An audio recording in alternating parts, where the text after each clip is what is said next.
listening to the Air Raid Hour of Buffalo Fanatics Video Experience.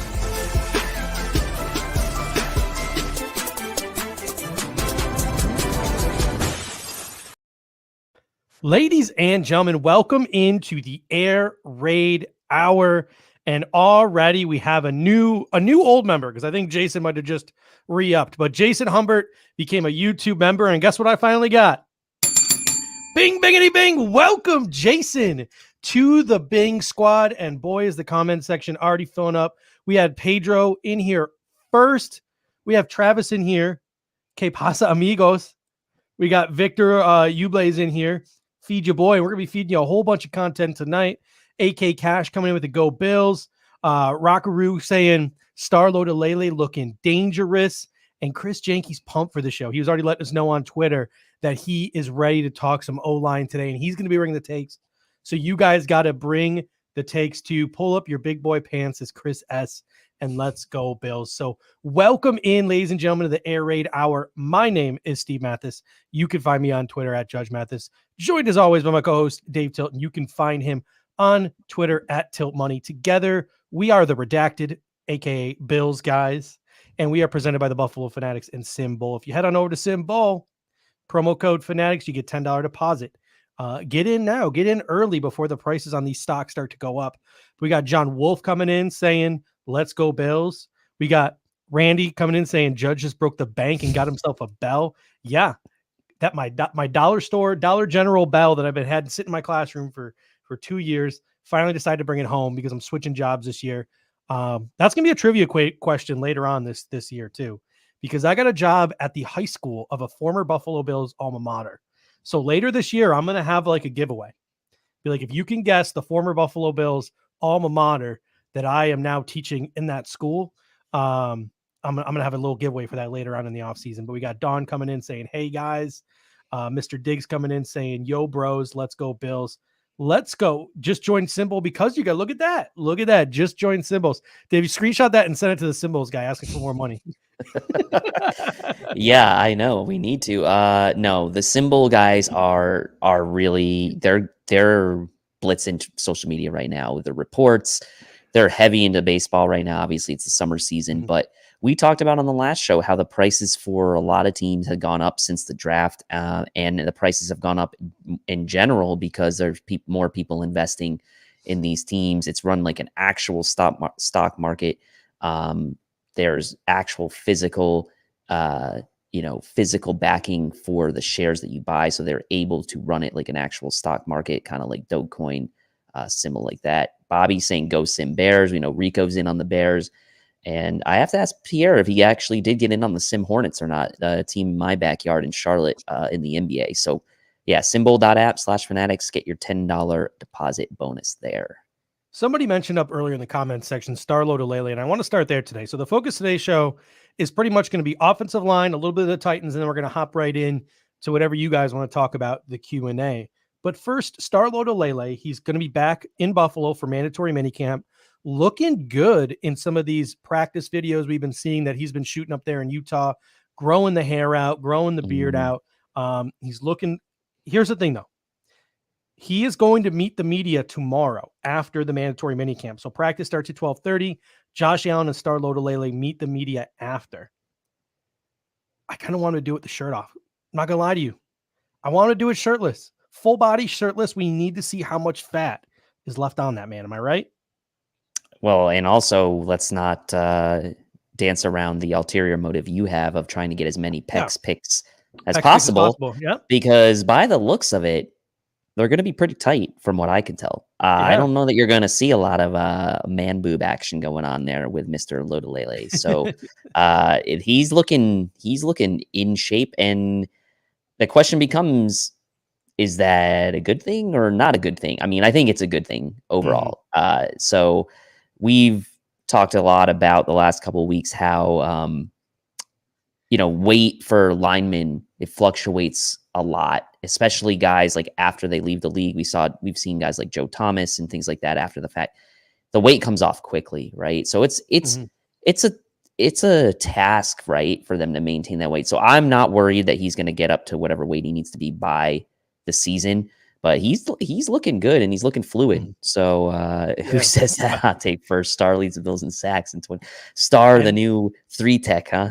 yeah. So I mean, a couple of people, have come in and said, hey, like it's players always lose weight over the summer because it's difficult to carry that weight and then put it back on during the season. But you saw the Athletic article on AJ Epinesa where it said he got down to 245 Right. last year. Like he just slimmed down way too much because he didn't have the proper trainers without the Buffalo Bills there. And then he struggled. And he's still not back up. The Buffalo Bills want him at 260 and he's sitting at 250 right now. So, maybe packing it back on for a guy like Star is not going to be as easy as said and done.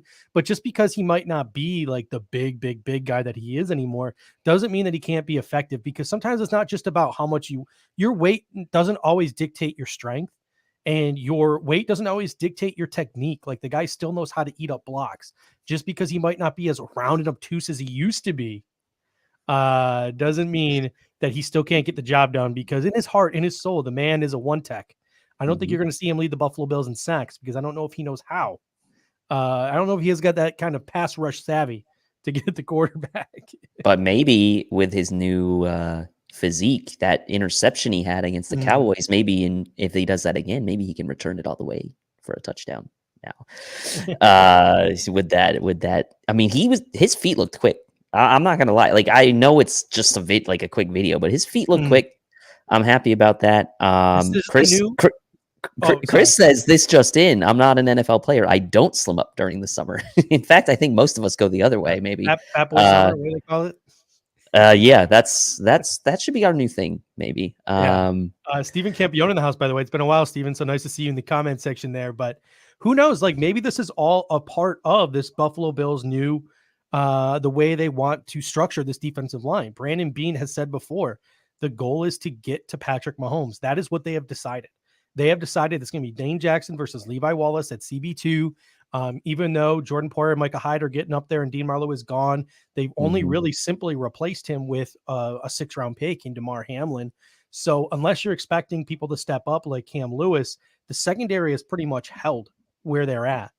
It's the defensive line. It's the guys like Groot. It's the guys like Carlos Basham, the return of Star Lotulelei, the development of AJ Epinesa and Daryl Johnson. That's what they're counting on to get past the Kansas City Chiefs. So whether it's actually physically getting at the quarterback, or it's just sort of that, the forest type of deal where you're just getting your hands up and you're clouding and you're muddy in that pocket for Patrick Mahomes, whatever you're choosing, maybe, Star Lotulelei has been in contact with the Bills and this is all part of their plan.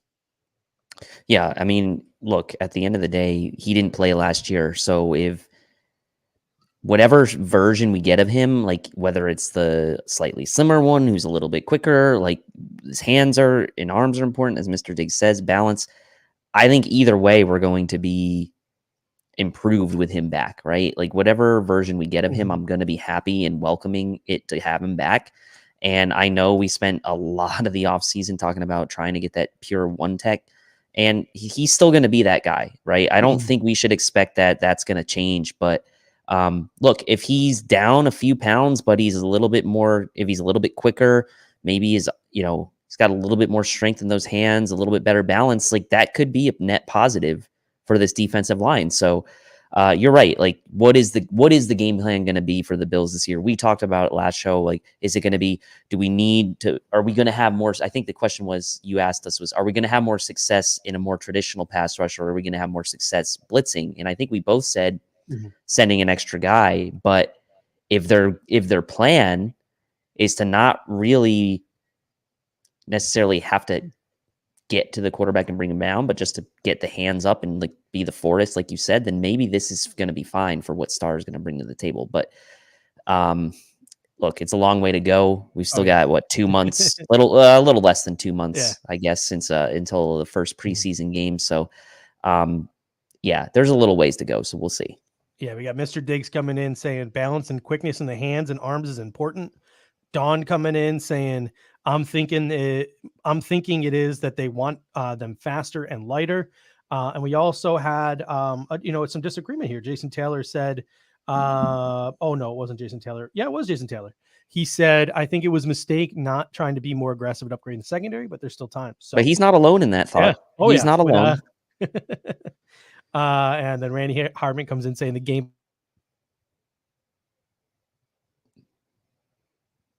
I think we lost Judge. All right. So, there he is. Oh, you back? Am I back? That was weird. This is multiple times this happened the last couple of days, so I do apologize. No, you're back. You're back. But let's get things started today with the offensive line. And one of the things that I want to do is I want to pull up the depth chart here. So this was what the 2020 depth chart was supposed to look like. From left to right, it was supposed to be Deion Dawkins, Cody Ford, Mitch Morse, John Feliciano, Darrell Williams. Due to injuries and other things, that offensive line never saw the field once together. But if you look at this offensive line, 16 players at tackle, you got Deion Dawkins, Darrell Williams, Spencer Brown, Tommy Doyle, and Bobby Hart. Sort of a guard center flex, you got John Feliciano, Ryan Bates, Jack Anderson, Jordan Devey.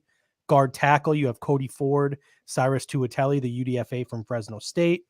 And then at guard, you got Forrest Lamp, Ike Butker, Steven Gonzalez, and Jameel Douglas, two guys who were signed sort of later on in the offseason, a little bit under the radar there. And then at center, you have Mitch Morse. So it is a deep defensive line. If you really, or offensive line, if you really think about it. You don't think Bobby Hart's quality depth? No, I'm just kidding. I mean, he's more quality depth than some people in this league. Yeah. Randy Hardman comes in and says guards are the problem. So my first question to you is, there are some new toys here. There's Forrest Lamp. There's the two rookies in Spencer Brown and Tommy Doyle. But could the success this season come from the simple fact that the 2020 starting offensive line, Dawkins, Ford, Morse, Feliciano, Williams, actually gets a chance and gets healthy this season? Yeah, and I think the Bills pause slightly on making those big investments because they want to see how that line can play together, right? They want to see Feliciano on the right side with Ford on the opposite side. They brought in Lamp, obviously, as some insurance, as a cheap veteran free agent, but still young and has some potential. I think that's, if I'm kind of trying to dissect why the Bills didn't go after like a Wyatt Davis in the draft or someone like that, it's because they wanted to see how this line was going to play together, at least for 1 year, and didn't want to make that big investment, and saw it better fit to say, like, look, let's make the longer term investment in the tackles, where we know that's a harder position to develop and a harder position to find really elite talent. We can find guards. We did it with Feliciano, right? We got it. We brought in Forrest Lamp. And they still have faith in Cody Ford. So they're not ready to give up on Cody Ford yet. They're at least going to let him compete with Lamp. They did give Feliciano the money. Also, Feliciano's flex of being able to play center as well is a help. So I do believe that this indicates to me that they want that projected 2020 starting line to obviously be the starting line in 2021, and they have the hope that by them playing together, it will actually be a formidable line, including the guards, as Randy mentioned, being concerned. This is going to be it for Ford, I think, right? Like this is his last chance, and they know that Feliciano can play left guard, right guard, or center, so I don't think they're too worried about him. And Lamp being that insurance probably for left guard. That's how I see it, and I do think they want to at least give this line one shot to play together. Yeah, I mean, someone mentioned in the comment section as well, and you mentioned it too. It's a lot harder to develop tackles in the National Football League than it is guard. So the Buffalo Bills went out and they got themselves two guys they think could develop into tackles in this league, in Tommy Doyle and Spencer Brown. They doubled down at that position. Darrell Williams and Deion Dawkins pretty much set in stone there at the two starting tackle spots, and then those younger guys are behind them. And it seems like the approach with the offensive line is, I think at the first day of training camp, you are going to see that 2020 projected starting offensive line, left to right, Dawkins, Ford, Morse, Feliciano, and Williams. And then from there, it's an open competition, because if you look at some of the names on the interior, Ryan Bates is going to be able to throw his name in the ring. Jack Anderson is going to be able to throw his name in the ring. Jordan Devey was on the practice squad all last year, and he was protected a ton. Yes, he could even get a shot and be a sleeper chance at starting. You got Forrest Lamp, who started this league, Ike Butker, who started in this league, Jameel Douglas, who has, even though he hasn't been very good, has also started in this league. So the Buffalo Bills have a lot of players on the interior. And I think the Buffalo Bills are hoping, at least on the interior, that the competition is going to breed success. And they're going to find three guys along that interior, most likely with more set in stone at center, more likely those two guard spots, to get that starting five that they're looking for to improve the run game while continuing to protect Josh Allen. And in the comments section, guys, remember, you guys are the third host of the show. You guys are awesome. Fourth host of the show when Kendall's on with us. So whatever your takes are on this offensive line, whatever you guys want to get off your chest, let us know, and we will throw it up there. We got Mr. Diggs coming in saying, has Ford gotten run over at all? Will they keep him where he's comfortable? And I think that even though I listed him as a guard tackle, here's what I'm struggling with this offseason. And I mentioned this with Cyrus Tuateli as well, because the UDFA little blurb on Cyrus Tuateli, and a blurb from a lot of people in the draft community, is Cyrus Tuateli was a guard at Fresno State, but they think he could maybe one day develop into a starter at guard. I'm sorry, he was a tackle at Fresno State. He could develop into a guard in the National Football League and maybe be a good one. But if you look at this depth chart again, it's Deion Dawkins, Darrell Williams, Spencer Brown, Tommy Doyle, Bobby Hart. That's not even enough for 3 teams. And at training camp, they need 3 teams. So who's getting kicked out to tackle? Is Cody Ford going to get reps at right tackle? Is Cyrus Tuateli going to get reps at tackle? Is Ryan Bates going to get reps at tackle? Like, that would be who I think it's going to be Bates. That would be my guess. I mean, that's my, just based on what we have and based on the experience of Bates and what he's done for us in the past, being here obviously for last year as well. I would think it's going to be Bates to start as that 6th tackle, if you will. But again, like, that could be what he does during camp. But then at the end of camp, once we make cuts, it's like, okay, like, you played tackle in camp just so we could field 3 teams, but you're really just going to be like a backup guard or center, which is fine, right? That's totally fine. The interesting, thing with this whole group, I mean, Ford has to stay at guard. I think that ship has sailed on him playing tackle.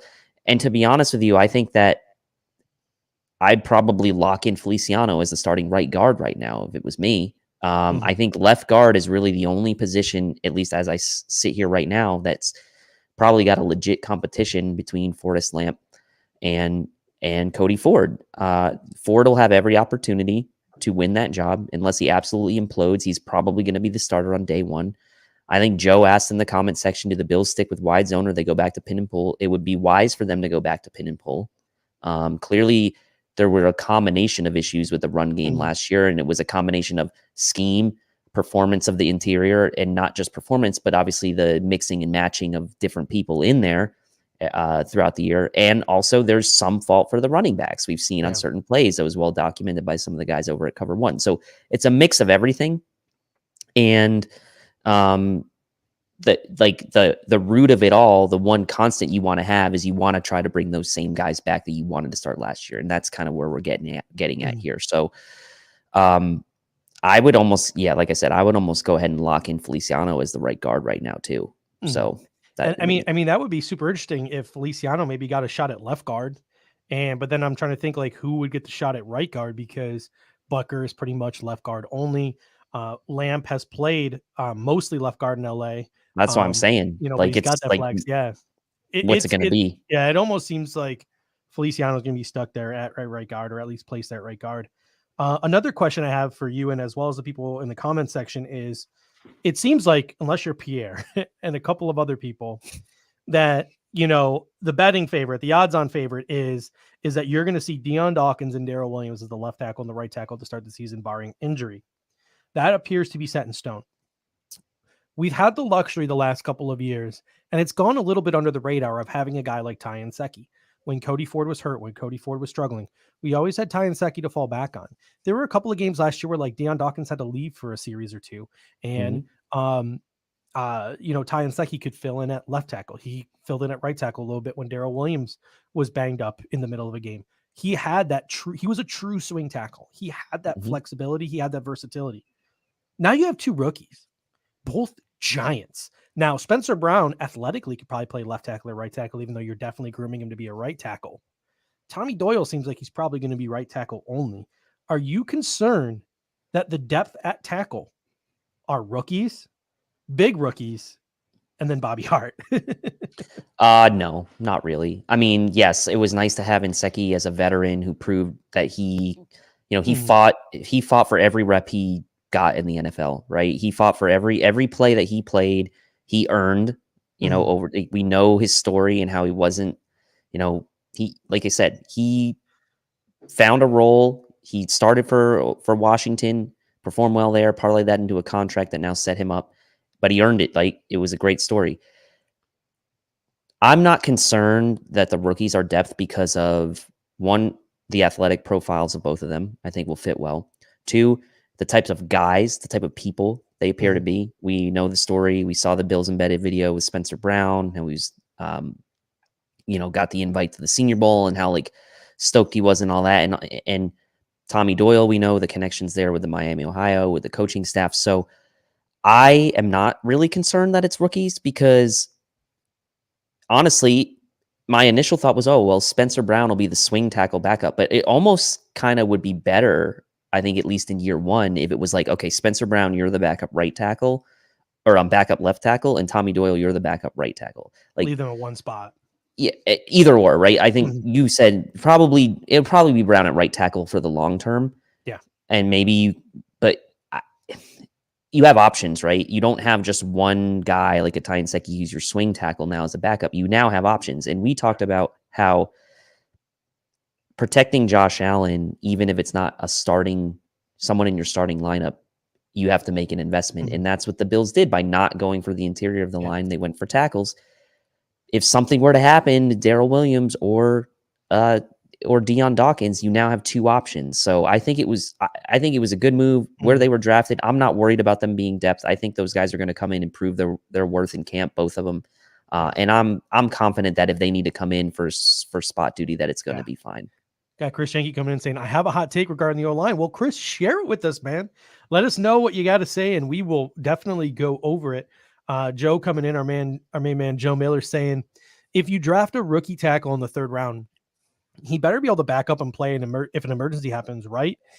Yes, but when you look at it on paper, played at Northern Iowa, took the year off because of COVID, because his team didn't Pierre's play. In the comments, be careful. Be careful with what you say about Spencer Brown. Like he spent the whole time working out with Joe Staley, but here's what I will say to this in regards to both in regards to both I hope he turns into Joe Staley, in regards to both Spencer Brown and Tommy Doyle. Look back at the Buffalo Bills of past, right?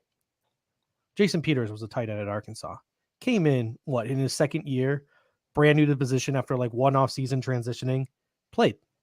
Demetrius Bell was like a 7th round pick, raw, ended up playing and having success here.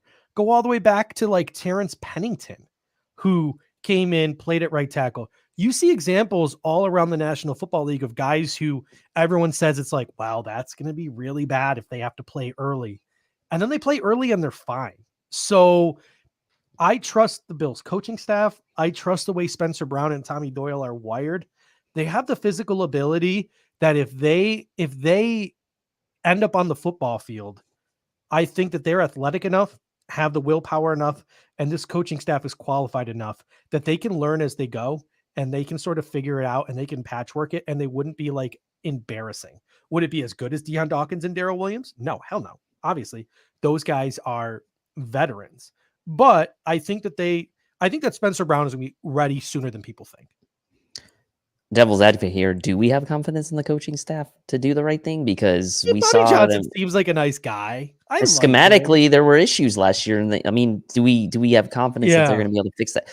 I'm kind of like half joking with that, but like, I mean, I do have some question marks. about the coaching staff and how they coached this offensive line, especially from a scheme standpoint. And with that kind of being put to the side, I do really like what Bean did from a personnel standpoint.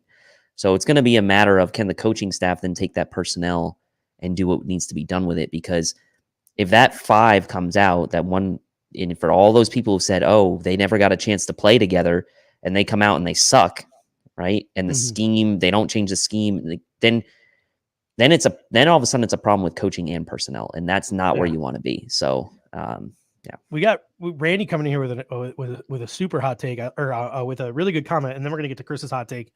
But Randy says opting out doesn't equal sitting on his ass. And since he trained with Staley, I would argue he got better coaching than he would have received from his college coaches. And that's not wrong. I like that. Joe Staley was also a left tackle in the National Football League, down a right tackle. And then Chris coming in with his hot take here. And I like this. He says, my hot take, I think the Bills are going to keep 10 offensive linemen on the active roster. This organization values O-line depth, and they have kept 10 before in 2019. And remember, Ike Bucker's rookie year, they cut Ike Bucker thinking they'd stash him on the practice squad.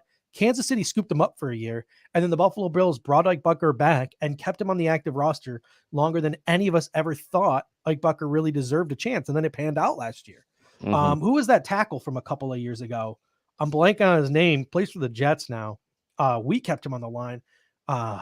Big white dude, Connor McDermott, Sean McDermott's son. We kept him on the offensive line way longer than people thought. But he says keep 10. Let me put this depth chart back up here. And people in the comment section, feel free to drop your offensive line like 53-man projection here, because if you look at it, I think Dion, Darryl, Spencer, and Tommy are locks. Tommy Doyle was the belle of a lot of teams' balls. Like, he was getting a lot of pre-draft buzz from a lot of teams. A lot of teams visited Tommy Doyle.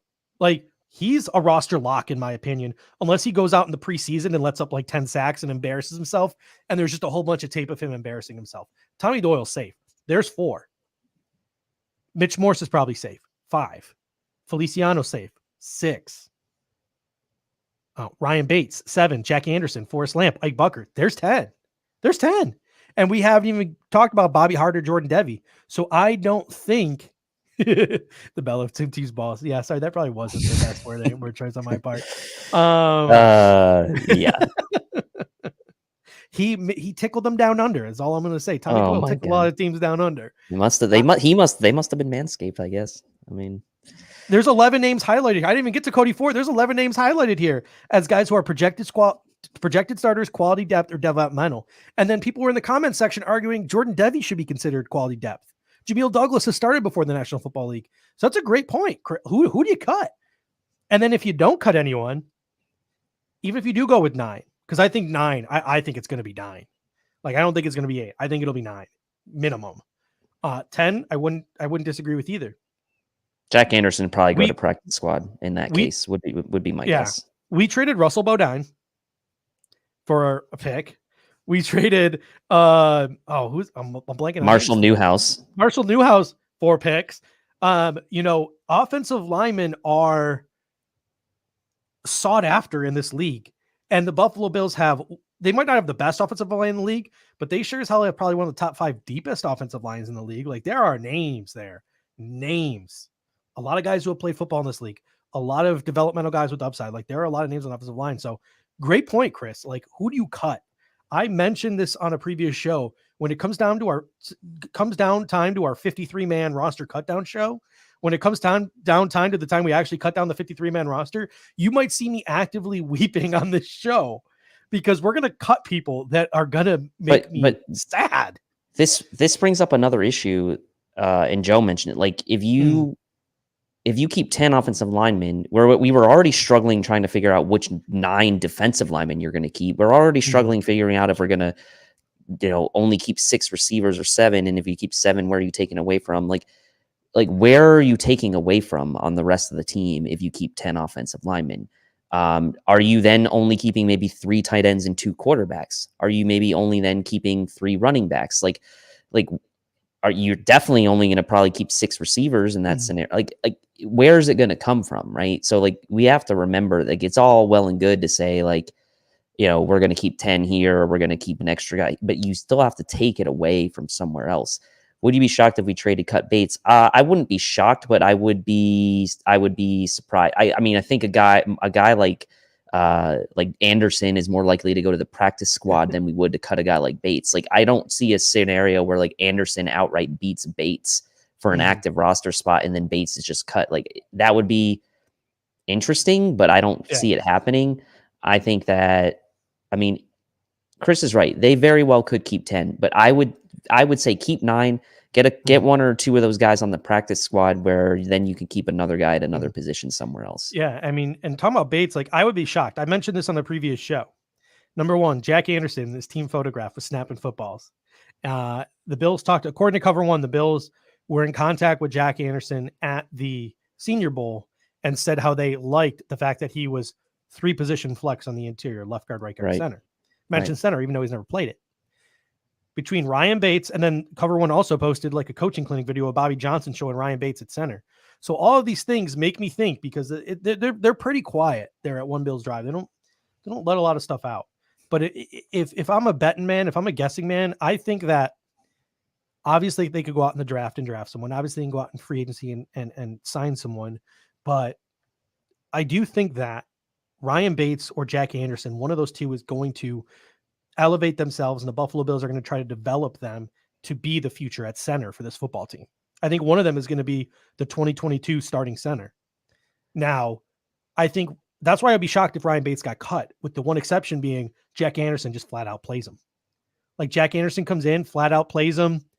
You obviously got to keep the two guys in Doyle and Brown. Maybe Butker gets traded and they keep a Bates. That's why, because Bates has got that 5-position flex. Mm-hmm. He's like Jeremiah Searles.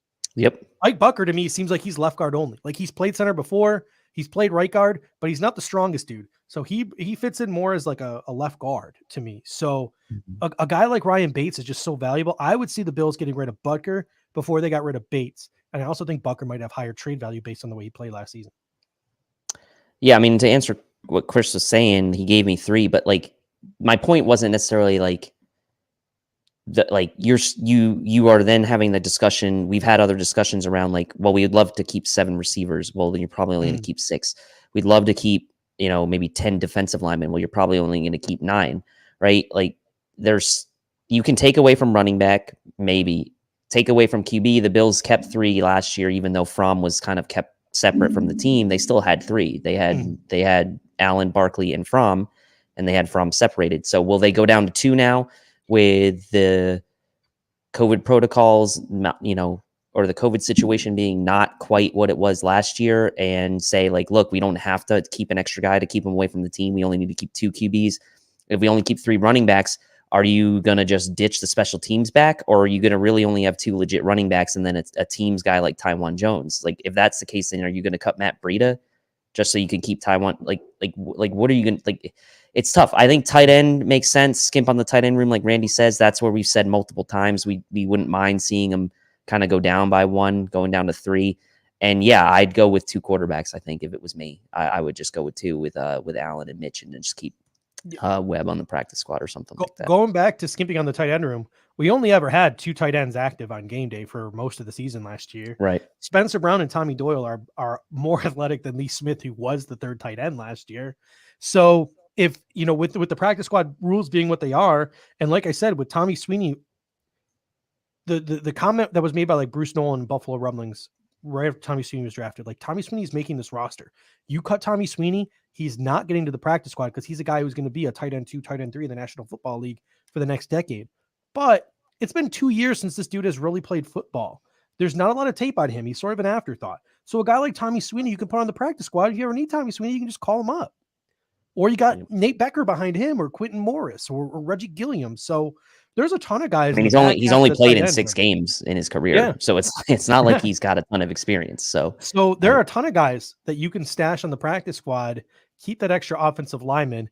And then if you need to, you can elevate, because I believe it's the practice squad rules from last year. You can elevate that tight end if there's an injury, if you need one. So I think Randy might be spot on there. Joe Miller says Lee Smith has surprisingly soft hands. My favorite part of last season still that awesome Josh Allen throw to against San Francisco to Gabriel Davis, where he threw it over Fred Warner. It's like on all these highlight clips all off season. Yeah, like if you look at the all 22, Lee Smith is just standing wide open in the end zone. He's like, nah, I'm gonna pass on that. So that's how much Josh Allen trusts Lee Smith's hands. John DeMarchi coming to the super chat. I always appreciate you, John. If you want to skip the line, as always, you can throw us a super chat. Most of the money either goes to paying for my alcohol or going right back into the show, things like the backdrop and the subscriptions and all that stuff. So always appreciate you helping me get drunk and helping keep the show, keep the lights on. Even though we've had this conversation pregame, I need new lights because mine are just like this weird color right now. I got to figure this out. You and Kendall looking nice and bright and crisp, and I look like I'm like in the 1800s in a saloon. So we got John DeMarchi coming in here saying 2Q are they good / cost. Don't know what that means. Rooks make the squad, practice squad because of money. Bates 2, Lamp versus Ford equals key. Spencer Brown equals if started, Mitch cut, Mongo center, Williams right guard, Brown right tackle. If not, Brown, Lee Smith on Brown equals the Lee Smith on power downs. And yeah, I'm with you with the lead with Brown being that like maybe tight end eligible on those power downs. Mitch being cut. That's something I wanted to bring up. I don't think Mitch Morse gets cut because of the cap situation. Like, you're not saving any money.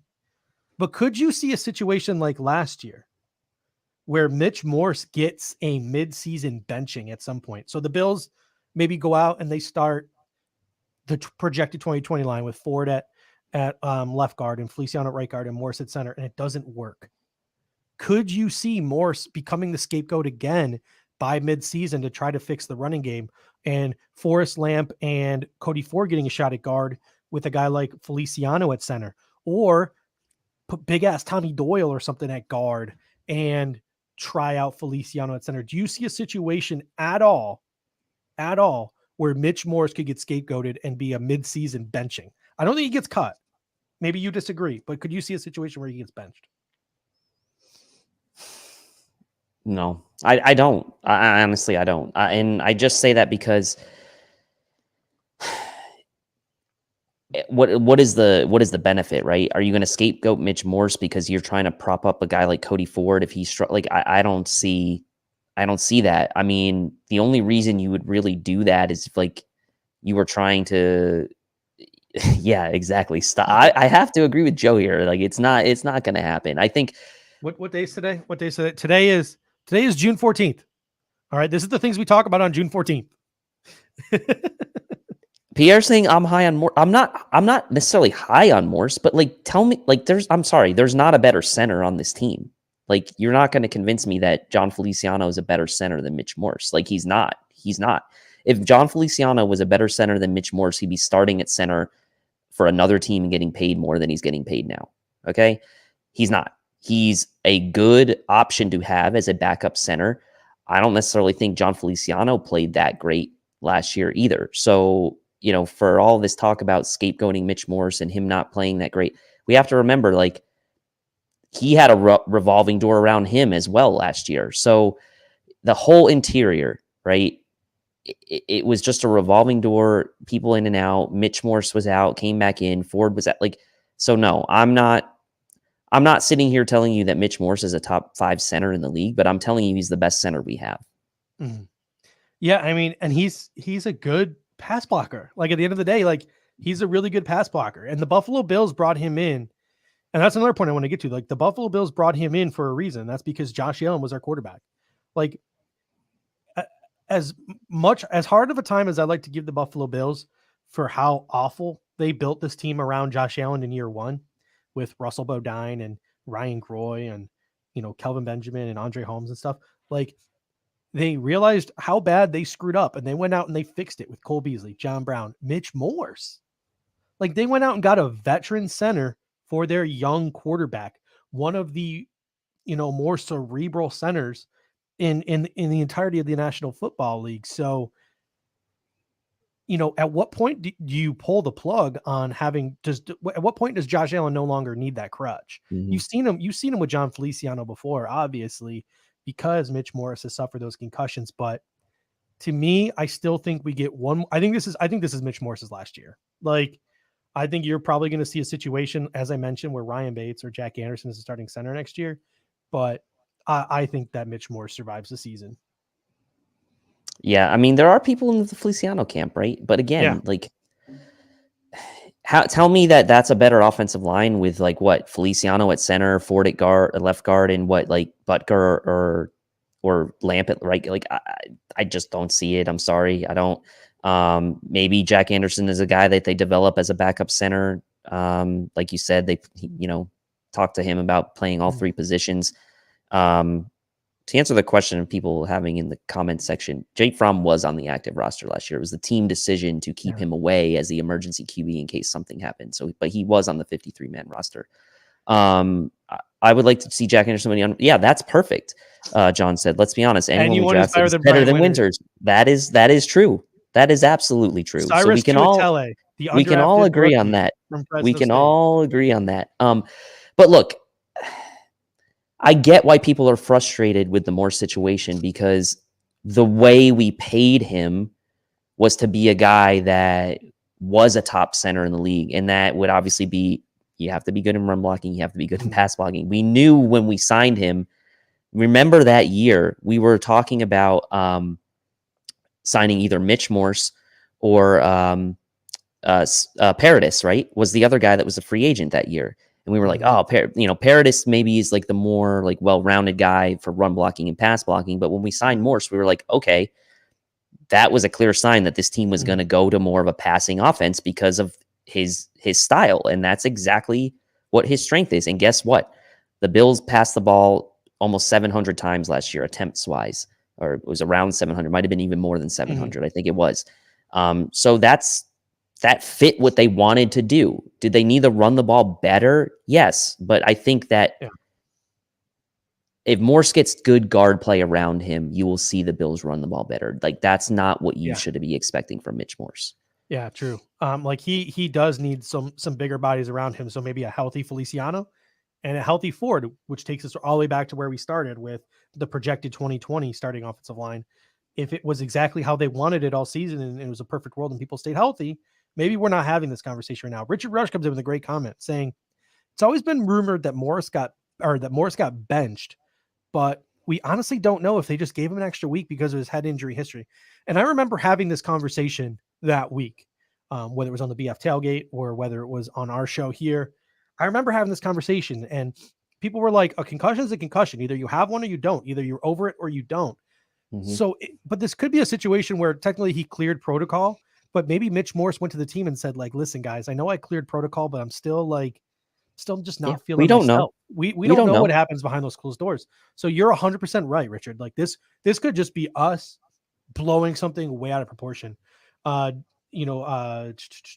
Mafia STF comes in and says Morse wasn't a flop, but he's not a world beater either. But and people expect him to be like an all-pro because of how we paid him, right? That's how we paid him. Yeah. Yes. And that goes back to Joe's comment about how people in Bills Mafia always want to hate the high-paid player. It's Chris Drury and it's Daniel Briere's fault. They spoiled us in the mid-2000s with the Sabres, winning all those hockey games. I mean, why? I mean, can't we say that Cody Ford's the villain? Honestly, I mean, he had the injury, but like Cody Ford also looks like a villain. Like he looks like a bad guy. I'd like to see that translate into his blocking, but we'll see. And here's the thing too. So who was I having this conversation with? Maybe it was Kevin Girard. It was somebody, and you were there. I know you were there. So, maybe you can shed some light on this. Cody Ford had like a streak in college, like a mean streak in college. We haven't seen that in the National Football League from Cody Ford. We haven't seen that mean streak from him. Nope. So whether it's just him not feeling comfortable with the speed of the game, whether it's him struggling with the injuries, whatever it is, we haven't seen that mean streak from Cody Ford in the National Football League that we saw from him in college. And if, in my opinion, if Cody Ford is going to be successful, that needs to come back. We also had a conversation on this show about whether Cody Ford makes the roster if he's not a starter. You and Kendall both think that Cody Ford is on this roster. He's safe and secure for 2020. I think he's traded or he's cut if he's not the starter. But that's just mine. All right. I don't think he's going to be cut. He'll either be traded or he'll be on the roster. I don't think he'll be cut. And then in that order, it'll be likeliest on the roster, second likeliest traded, third likeliest cut. And I'll tell you what, it'll be really interesting to see how the national media reacts to Cody Ford being cut, because the Patriots have drafted like doo-doo for the past like 10 years, right? And how is Bill Belichick always praised as the GM of the Patriots? This is just being a petty a-hole right now. Bill Belichick knows when to cut the bait and move on because he's a smart guy. He doesn't hold on to draft picks longer than you should hold on to draft picks, even though he lets go of all his draft picks because all of his draft picks suck.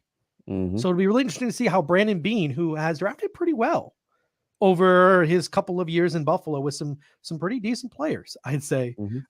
Everyone perfect? No, there's still a lot of players developing. Cody Ford, one of them. But if they do cut bait on a player like Cody Ford, it'll be really interesting to see how the national media treats Brandon Beane. Well, the commentary they have for the Bills, coding Cody Ford. Well, and I think that's part of the like subconscious like expectation we now have as Bills fans when we think about our draft picks, because we've seen what Brandon Beane's done holistically as the GM, whether it's getting the cap into working order, making good signings, making good draft picks with like Allen and guys like that. I think subconsciously we as fans now expect that every pick he makes is going to pan out. And it doesn't matter how good of a GM you are. Not every pick pans out. Now, you would obviously like that the higher round picks mostly do. And to his credit, most of them have so far, right? Allen's panned out. Edmonds, not even going to get into that, the anti-Edmonds stuff. Like, guys have panned out that he's picked early. Epinesa looks like he's on, the upswing. So, look, not every pick's going to pan out. You hope that obviously more of your higher round picks do, but if some of your late round ones do too, that offsets. But we just need to like kind of accept that fact as fans that even though we know Beane's a great GM, the draft is probably still the biggest crapshoot in any professional sport as far as hit rate. So we just have to kind of be mindful of that, and not every single pick is going to be gold. Yeah, you got John Marlowe coming in saying Ford will join Browns guard Wyatt Teller. Boy, that one still hurts. Trust me. I think of Wyatt Teller at least once a day. I mostly think of Cheryl. Remember Cheryl? Yeah, she was very supportive of the Bills guys. Before the Bills guys was even before the Bills guys, before the Air Raid Hour was even on Buffalo Fanatics. Back when we were Teller was traded, not cut. Yes, that's a little back when we were a little mom and pop podcast using Anchor. Cheryl Teller was one of was a regular. She would comment on all of our posts. She was just such a nice lady, and I miss her so much. So shout out Cheryl Teller, shout out Wyatt Teller. Kendall coming in saying Mitch Morse is the 13th highest paid center in the league. This isn't actually a conversation that's going around the entire National Football League, and I want to hear your take on it. And then I'm going to bring Kendall on to hear his take on it. What's more important, left tackle or center? Because I say it's center. I think center is the most important position in the National Football League. On the offensive line, what do you think?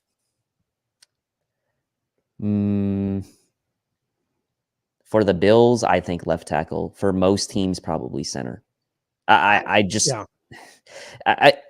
Those are the two most, right? There's no doubting that. But I think for the Bills, I think left tackle is the most important. I think with as much as as long as Josh is going to hold on to the ball, you try to make something out of every play. I think left tackle for the Bills is more important, especially with how much they pass the ball. For another team, maybe who's a little bit more balanced, who maybe runs the ball a little bit more, maybe center is more important. But I think for the Bills, it's left tackle. Yeah, Stephen Campione coming in saying left tackle because of Josh Allen. Left tackle is harder to replace than the center. All true. I don't know. I'm more of a center guy. Like, I don't know. I'm a center guy. So, and then Randy coming in saying it's a chicken or an egg question, Judge. I think it depends on your quarterback, and that's a great point as well. And as you mentioned, it's sort of dependent on who your quarterback is, because if your quarterback is Tua, your most important offensive line might be your right tackle. So I'm going to bring Kendall on now to give his take on the Buffalo Bills offensive line.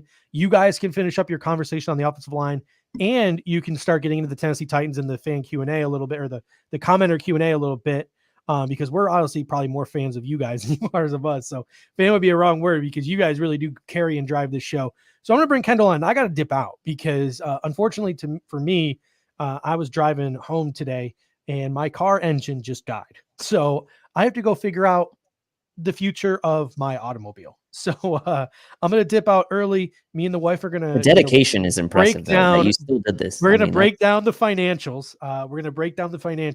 Probably over a couple bottles of wine, because I don't like talking about money. And we'll probably have to finish the conversation tomorrow because I'm going to probably get too drunk thinking about how much money I'm spending on a new car. But Kendall's going to come in, finish up the conversation on the offensive line, and talk about the Titans a little bit, and take the show wherever you guys in the comment section you guys want to take it. So thank you guys so much. I really appreciate it. I'm going to bring Kendall in now, and go Bills. What's up, guys? All right, Kendall. So what do you think about this offensive? Like, what are the key things we hit on? What are some of the comments you saw in the comment section that you agree with, disagree with? And then we'll get into our little Titans preview before the Q&A. There's so much, like, we just went all over the offensive line, but I'm gonna stick with this whole Mitch Morse thing. I'm gonna jump back to Judge's question of left tackle versus center. I think everyone in the chat had it right, saying like it's very dependent on your quarterback. And I think that is overwhelmingly the truth. Like if you have a rookie and you need someone helping him make those calls, you want that center to help him out.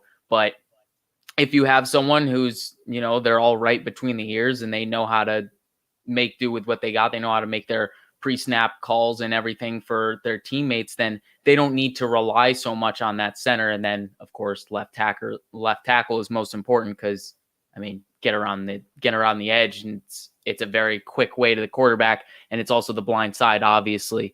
But honestly, specifically thinking to the center position, like you think back to Mark Sanchez, how much of his play do you think was elevated because of Nick Mangold?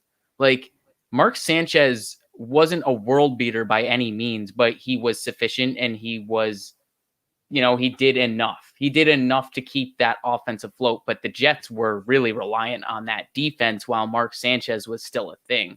So who was there? Was it, I can't remember. Was Martin still there when they had Sanchez, or was it LT by that? I can't remember who the running backs were. And they had Thomas Jones, I think, at one point. I right? bet it was Thomas Jones in the late years of LT.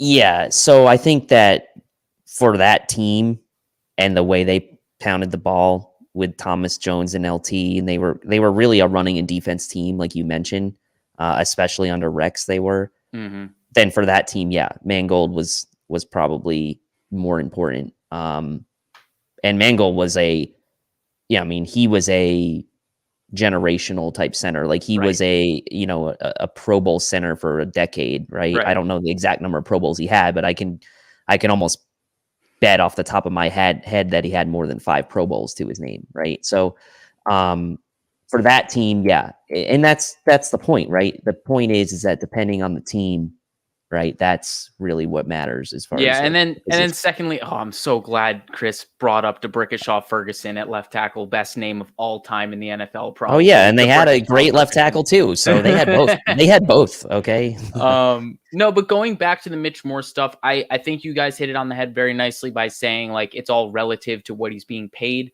Like, yeah, when I think I've talked about this on one of the shows I was on. We overpaid for every free agent in that draft class or in that off season, including Cole Beasley. But Cole Beasley has actually lived up to that price tag. Like those guys now, Beasley now looks like a bargain after a couple years, right? Exactly. And like you mentioned in the comment section, Mitch Morse is now not the highest paid center in the league. He's the 13th highest. There's a reason he took a pay cut. Because he wasn't the best center in the league. And he probably understands that, and he wants to win. So he's willing to take a pay cut to stay with the Bills. But he's not as bad as people think he may be. Of course, the injuries are concerning, but he knows what he's doing. He's a very smart guy, and I think he is really much better in the run game than people give him credit for because of this past season and the woes in the running game. But he was great in 2019. He was absolutely outstanding in the running game. Yeah, and I think you had a couple people requesting you and Clay to do a breakdown of Morse 2019. Yeah, I saw you, Richard. Which I think would be a great film room study for you guys. So let's get that going. All right, let's. You spent a lot of time on this the other day with Knapp and Casey. So why don't we get into continuing our 2021 opponent preview and talk to us a little bit more about the Titans. A lot of people have already discussed the Titans, but we're going to go through the AFC South, the entire AFC South over the next couple shows. So let's wrap up the Titans tonight and give us your thoughts on the Titans. How much more of a threat are they now? So I think we can all agree that the Titans are obviously more of a threat than they were prior to Julio Jones than they are now. They are definitely more threatening. They are a better team because they are a better offense. But the buck has to stop somewhere. And there's a reason I'm not overly concerned about this team, and it's because of their defense. They have defensive pieces, but I am really worried about what's going to happen specifically in that secondary. You look at their nickel corner, like Breon Borders. He had a good year. He definitely had a good year last year. I think PFF really liked how he played last year, but I'm still taking my one-on-ones with Cole Beasley over him. Obviously, we know the medical concerns with Caleb Farley. Hey, if he's gonna play, like we all know from that 2019 tape of his in college, he's really good. He's really athletic, and he's kind of like a Rousseau of the cornerback position. He hasn't played much of that cornerback position, But when he did, you saw that raw athleticism really rise him to the top. Like he really got along with just that. And if you can refine his game more, it's going to be scary. And then you see them getting people like Bud Dupree. How is he going to fit in with that 3-4 defense on the other side of Harold Landry, who's a good player? I think he sacked Josh Allen last year.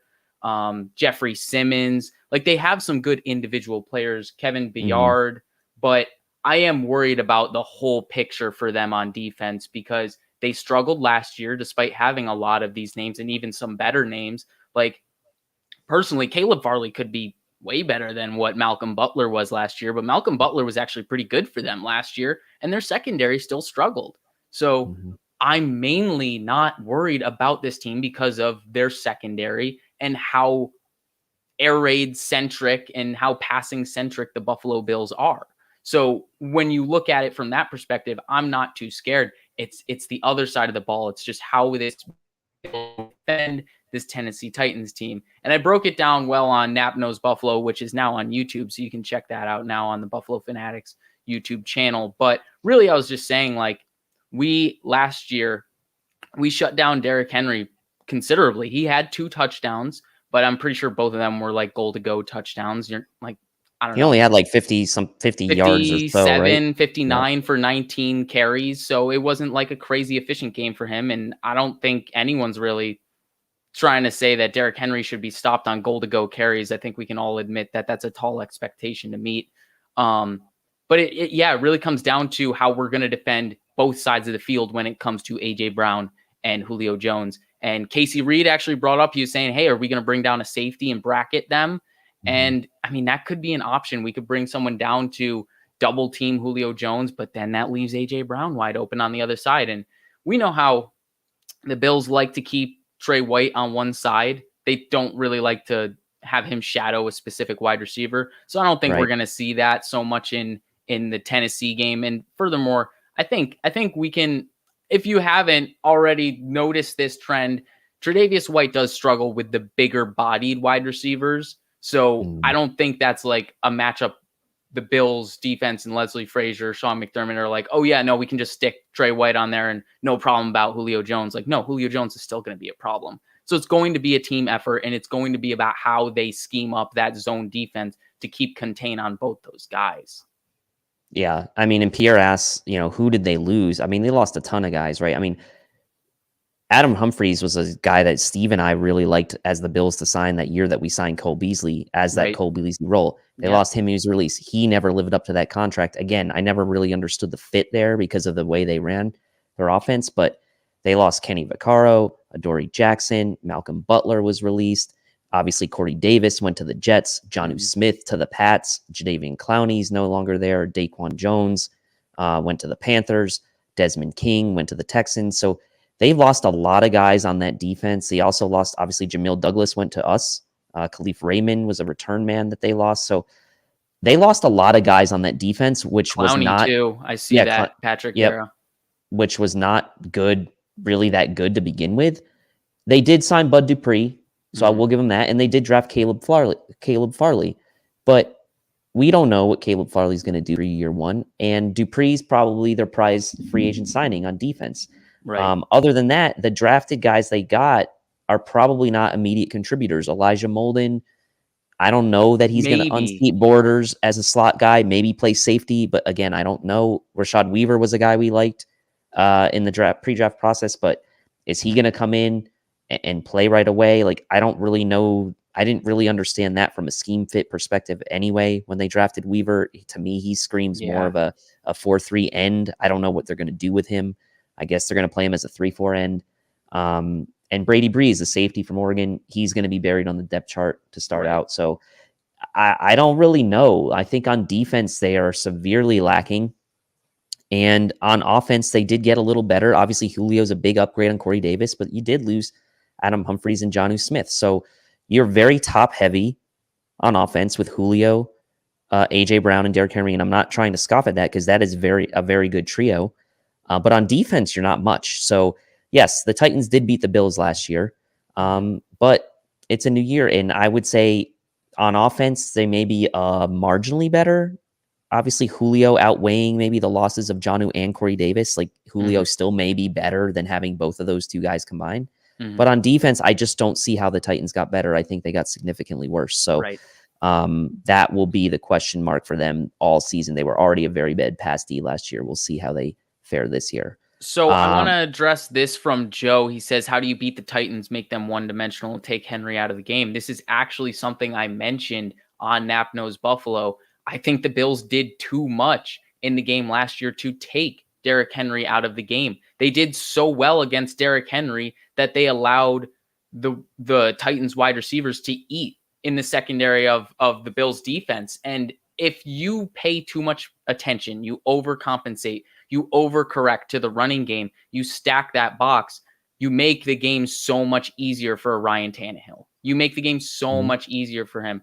And if you commit to certain blitzes and you're committing to Levi Wallace in, zero coverage, and you have no safeties deep, everyone's manned up, and it's Trey White on Julio Jones, Levi Wallace on AJ Brown, and I guess we'll say Jordan Poyer, Micah Hyde is on Anthony Ferkster.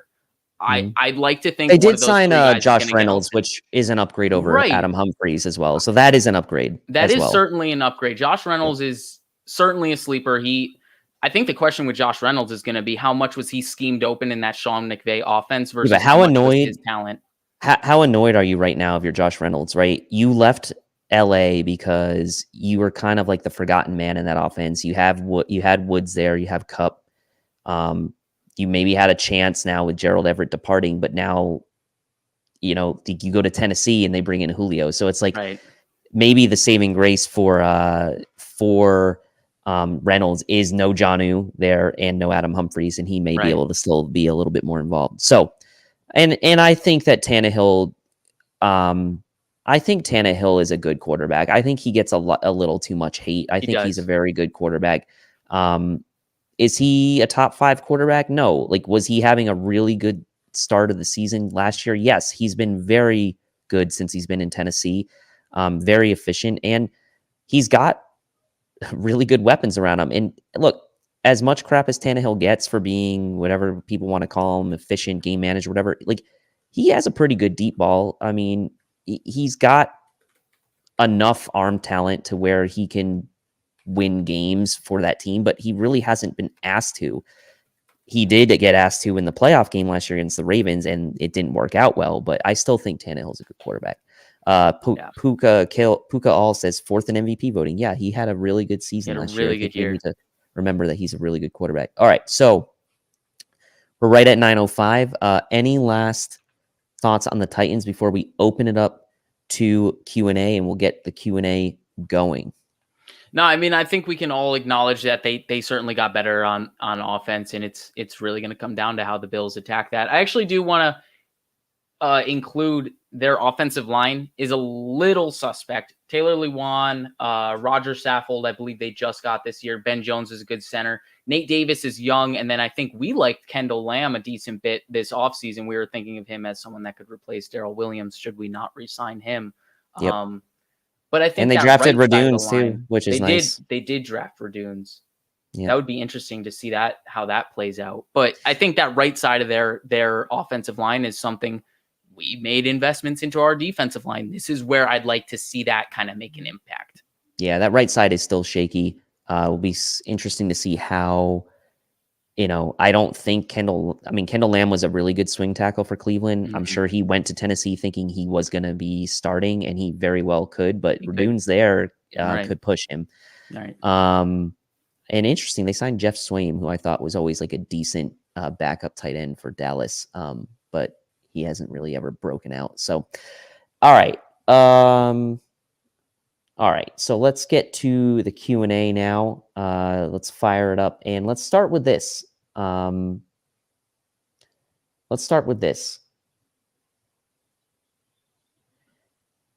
Tannehill might throw a great deep ball, but we are great at defending the deep ball. So the Bills' defense, right? The reputation of the Bills' defense is they don't give up the big plays.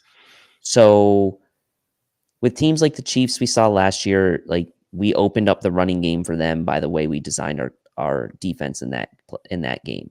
The Titans, we went the opposite direction. We went, hey, we're going to stop the run. All in all, though, the Bills really didn't give up a ton of big plays. We'll not talk about the Hail Murray, but they don't give up a ton of deep plays, nothing cheap. So, we're staring the Chiefs in the face. Titans now have Julio. We know that the Ravens brought in Sammy and they drafted a bunch of receivers. We know that the Chargers have Keenan Allen. And so the Browns, Odell's going to be back. Are teams going to test the Bills more with the deep ball this year? I mean, if the Bills keep sitting back in their quarters coverage, why would you test that? Like, why wouldn't you just take what the Bills are going to give you? And I think that's what this next year is going to be about. It's about being more multiple and kind of forcing the offense's hand more than just being, all right, look, we're gonna let you get this first down, but it's going to take you 3 plays. Like, I'd like to see them push the envelope a little bit more and get a little bit more aggressive in their coverages instead of how Kansas City can push us deep and really take the top off our defense. So we're just going to have quarters coverage and allow 4 guys in the back to make their decision and see what's in front of them. So it's tough to just say, like, yeah, I'm not concerned about teams passing on us deep, but it's all about how we game plan for specific teams, because I don't want to sit back in quarters coverage against the Titans, because then that leaves room for Derrick Henry to eat because there's going to be no one in the box. And we know Julio and A.J. Brown are both yak monsters, so that could be too much room. An issue as well. John coming in says, Tilt, you are great in Judges too. Just wanted to shout out Kendall on his video, All 22 Work with Clay. I was on a conference call this morning and watched 2 episodes, save my morning. Yeah, you guys have really been killing it with the consistency there now. Every week, it seems like you've got some new stuff. And I know you guys are going to be doing some O-line review coming up. But I do think that comment from Richard, maybe we should put that in the hopper for a couple weeks from now, the Morse 2019 versus 2020, as opposed to just focusing on 1 or 2 players, maybe juxtapose the seasons. I think that's a great that is a good goal. And I agree with John. Like, you guys do an awesome job. I know that's something that you're super passionate about. So keep it up, Kendall. Yeah, it's a lot of fun. Thanks, John. Here's a good question. After the season he had last year, is Tre'Davious White still a top 5 corner in the NFL? Did you see this graphic today, the PFF one? I think that's probably why that's coming up. Right. So, I mean, let me try to pull it up. I'll try to find it on Twitter and pull it up really quick. I wonder if Joe's still in the chat, because I think he had EJ Daniels on yesterday, and EJ was saying that he doesn't think Trey's a top five corner, and I can't really hate on it, because I could understand why you would push Tre'Davious White out of the top 5. My question then becomes, who's going in front of him? And even if you're throwing people in front of him, like, is Trey even lower than 6? So my issue with the PFF one is that Trey was 7. And I'm pretty sure the one player I took exception to was James Bradbury, who had a great year last year. But why is one good year enough to usurp Tre'Davious White, who just had one lower standard year? Like, I think last year was probably Tre'Davious White's worst season since he's been in the league. And even then, like, he had a pretty good season.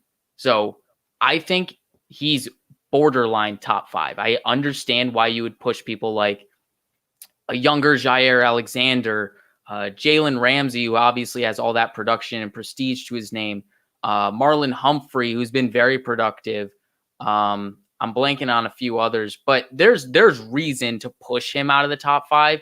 I just can't push him out of the top 6. Like, if you're pushing out of the top 5, it's splitting hairs. Like, it's almost like a preference kind of thing. I think he's 6. As low as it goes, it's 6. Yeah, I mean, that's like exactly what you said. Like, who do you put ahead of him? Ramsey, is Xavier Howard in that discussion? Xavier Howard, that's the other one. Yeah. I mean, but like Denzel Ward, he also didn't have that great of a year last year. I know he missed some time as well, but exactly, who are you going to put ahead of him if you're not putting him in the top 5? I'm just kind of looking at PFF's grades from last year, and they've got, let's see who their top 5 grades were. Jair Alexander was number 1, Xavier Howard 2, Bryce Callahan 3. He's a very good corner. Darius Williams from the Rams. He's a slot corner. He's a slot. Jonathan Jones from the Pats. Akello Witherspoon from Seattle. Yeah, he had a crazy good year. He was on the 49ers last year. He kind of came out of nowhere. But like guys like that, I don't really care about a one-year wonder. Like we're talking about sustainable success. In my top 5 corner, I don't want someone who just had a good 2020. I want someone who's stacked good years together. And that's Also, what White has done.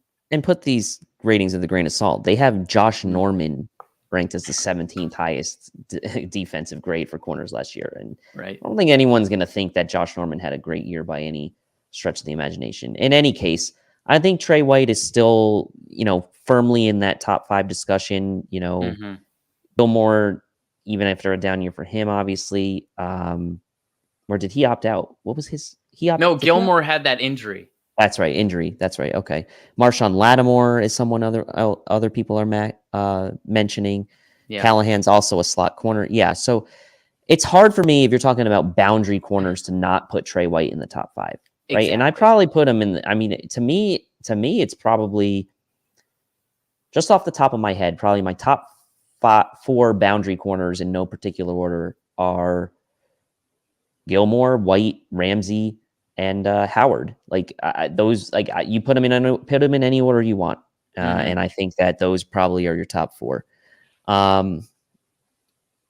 Yeah, and Chevy says Xavier Howard gets the love because of the picks, but he gets beat too. Yeah, like just because you make interceptions doesn't mean that you're a better corner. I'd rather my guy not make more interceptions, make more pass defense, get more pass breakups, stuff like that, and not allow catches.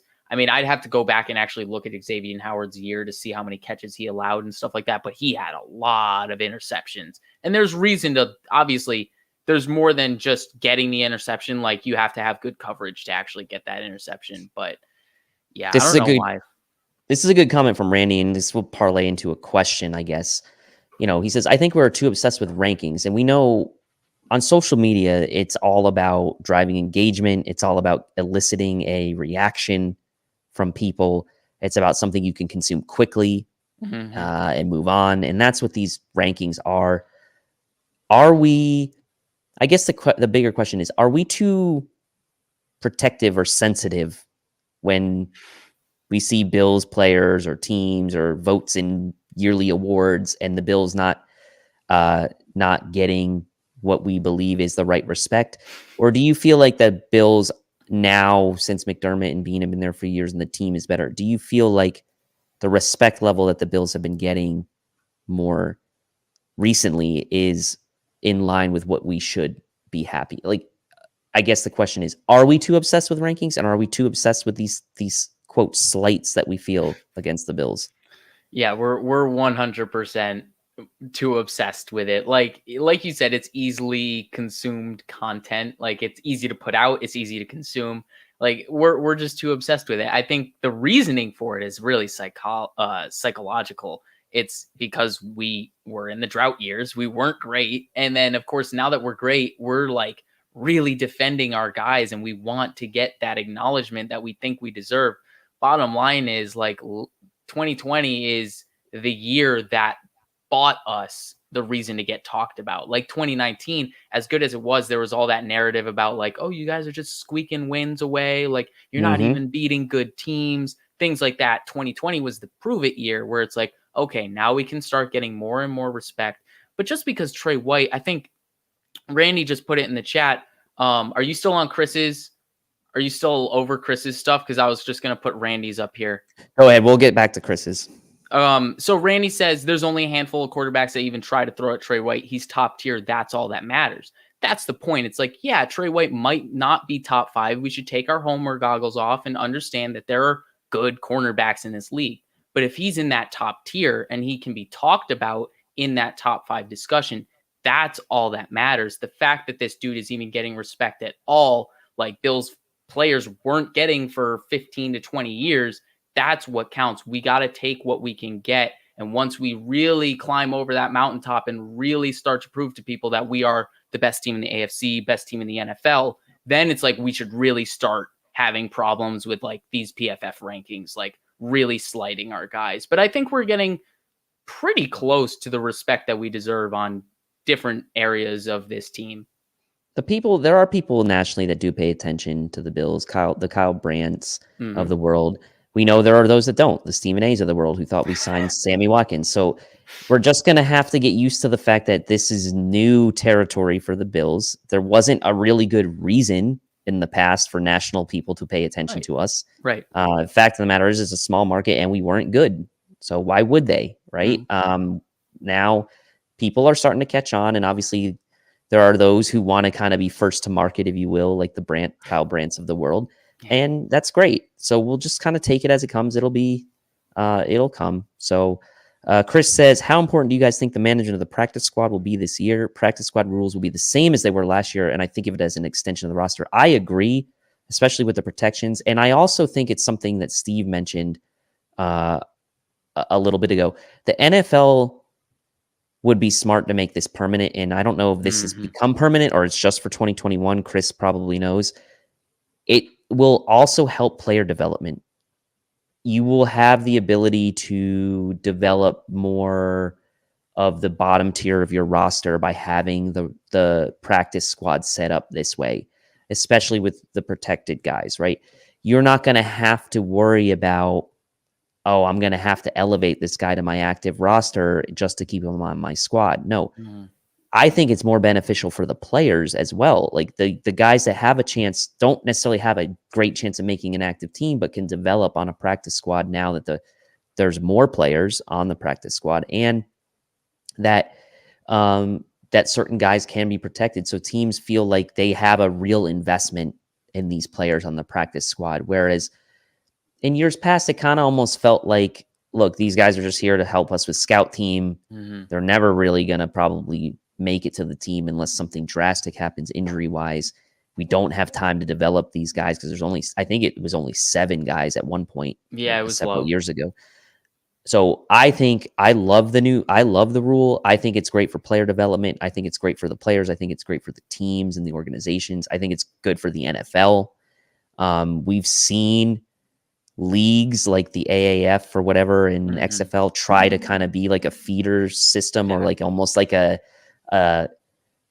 these leagues never really truly define what they wanted to be, right? I know the AAF came out and said we want to be a developmental league, but then you had like veterans and guys that like just couldn't cut it in the NFL in there anymore. I think this setup is going to be better for player development overall. Right. And it honestly, that would make it better for the NFL as a competing business to retain those players and have them continue to fight for their chance in the NFL. Honestly, this is just perfect timing for the Buffalo Bills to get good and have these like practice squad rules hopefully take stay like permanently. That would be awesome because like Chris said, it is an extension of the team and it's better for those players who fight to make a final roster. And it's not easy when you're jumping from practice squad to practice squad and you have to learn new playbooks every other month, every other week, just to try and make a final roster. This way they actually can develop and it's an extension of that team, and the coaching staff can really invest in those guys and not just view them as camp bodies, guys just to do the scout teamwork, like you said.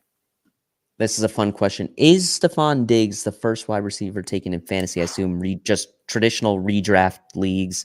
Is he the first receiver? I'm going to say it depends on Aaron Rodgers' situation. If Aaron Rodgers is playing in Green Bay, I think Devontae Adams is the first receiver taken purely for the touchdowns, and purely for the fact that, like, yes, they drafted Amari Rodgers, but they brought back basically the same receiving core they had last year, and Devontae Adams he'd just be a little bit of a notch above just based on the touchdowns. Week in, week out, reliability and consistency, Diggs, the fact that we're even having the conversation of a Bills receiver being picked as the first receiver in fantasy is pretty awesome, right? So look, I would not slate anyone at all if they said, I'm taking Stephon Diggs number one. He got a special place in my heart. He won me my championship last year with that 3-touchdown game against the Pats. So by all means, please take him if you feel that it's worth it. And what do you think on this one, Kendall? So I'll give you my answer and then I'll ask you a question right after about fantasy. I think I would rather take maybe Tyreek Hill too. Tyreek Hill has treated me so well in fantasy. Like, I don't know how much I really vibe with the guy as a person, but in fantasy, he has just treated me way too well to ignore him. Tyreek to me is will have the highest he'll have a game. He probably is the guy that most likely could have a 40 or 50-point game. Right. But he's also the guy that could the next week get you like 3 points. The variance is unreal. He's not like boom or bust like Deshaun Jackson used to be back in the day. Yeah, but not he that is bad. he is still not like he's still not the guy that you're so sure he's going to get you that like 5 for 80, 5 for 100 every week. And So, Diggs is more in that. Yeah, for sure. But so it depends what you want, right? It depends what you want. Before we move on, I want to ask you this specific question because obviously Josh Allen was the highest fantasy scorer of 2020. So would you, I don't know your drafting philosophy, but would you think about drafting Josh Allen in the first round and then trying to pair him with Diggs in the second if Diggs should fall into the second round? Because that's a dangerous, that double dipping on the quarterback wide receiver connection. It's funny you mentioned that because last year, the way I was able to basically win my championship was I got Diggs in like the 5th round and Josh Allen in like the 10th. So I did have that pair. This year, I'm definitely not a QB early guy in the Neither am I. Redraft. So but like if you want Diggs, do you also want to double dip and get the double points? I'd be happy with just Diggs early on if it's like late first round, whatever. I haven't looked that far ahead, but I assume he'll be like a first rounder or early second in normal fantasy redraft leagues. I'm not a quarterback early guy, but if I can get Diggs, I'd be more than happy and just let Josh Allen do his thing. I'm going to come back to AK Cash, but we got Jeff in the house. And he comes in with a big super chat. So Jeff, we really appreciate it. We know you're always watching BF shows. We know you're always on Rico's show, and we know you're on our show a lot too. So we appreciate that. He says, listen, I've been a fan since the 70s, saw my first live game when OJ was playing. Screw the doubters, ride or die or get the hell off the train, because when they win the Super Bowl, and it's coming, when they win, it will be a beautiful day. And you're right, energy. Jeff. I think that, look, I just need one.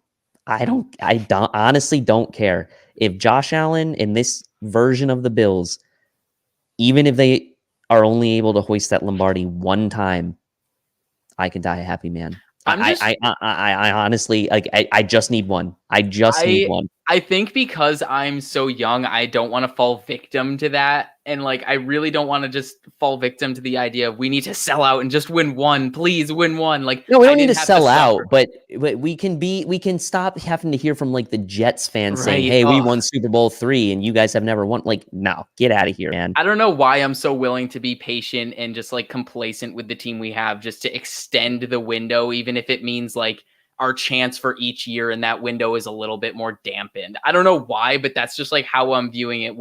Almost too pragmatic and just like complacent with the situation. It does kind of require some aggressiveness, but that's why I like that we have Brandon Beane, because he has that nice balance of aggressiveness and pragmatism. So I agree with you, Jeff. Love the energy. And thanks again, Jeff. That was super generous of you. Thank you so much. Just had to throw this in here. Rico's the only person who drafted Josh Allen last and didn't win the championship. So that Rico must not be very good at fantasy. So I'm gonna get back. I want to go back to AK Cash's question, because we've got a lot of Dawson Knox talk lately. Do you guys think Dawson Knox is getting hyped up too much? I feel like he's not where we're putting him in the nuances of receiving. And we talked about tight ends last week's show. So do you want to recap what we talked about last week, Kendall, on the tight ends? I mean, we talked about so much when it comes to like how Zach Ertz can negatively or positively impact a Dawson Knox. And I feel like all of this Zach Ertz talk is making us talk about Dawson Knox.